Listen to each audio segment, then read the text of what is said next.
unfair na hindi ko siya mabigyan, di ba? Because it's my responsibility to give him a child. Isang 45 anyos na babae, isang 23 anyos na lalaki, isang pag-iibig ang nauwi sa kasalan.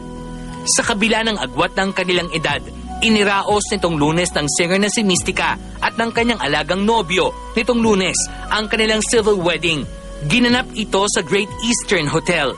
September noong isang taon, nang umusbong ang pakikipagrelasyon ng ngayon manager na rin si Mystica kay Edwin Nuwas o may screen name na Kid Lopez, isa sa mga miyembro ng itinatag niyang boy band na Mysticos.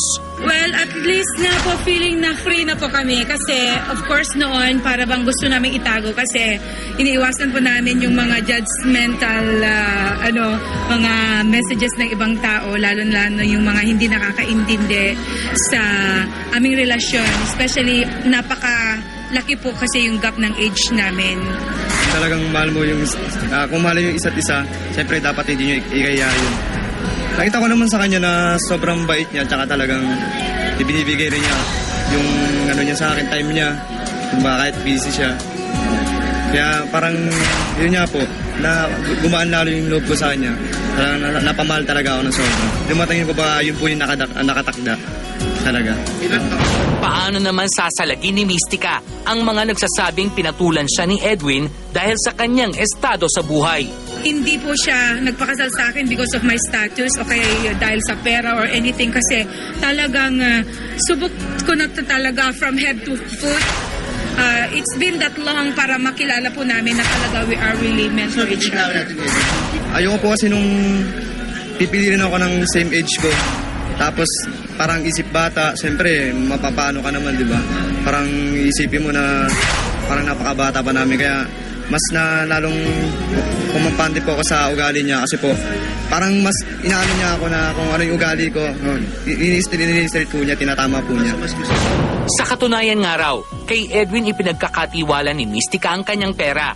Pinatigil na rin kasi ng singer ang kanyang asawa sa pagtatrabaho. Ever since kasi na we've been together, pinagkatiwala kasi bakit hindi mo ipagkatiwala ngayon? Kasi masubukan mo na, di ba? Pero it started before nung nakita ko at talagang alam ko na I can really trust him. Ever since siya ang tagahawak talagang pera ko, lahat. Aprobado naman sa mga magulang ni Edwin ang pagpapakasal ng anak kay Mystica.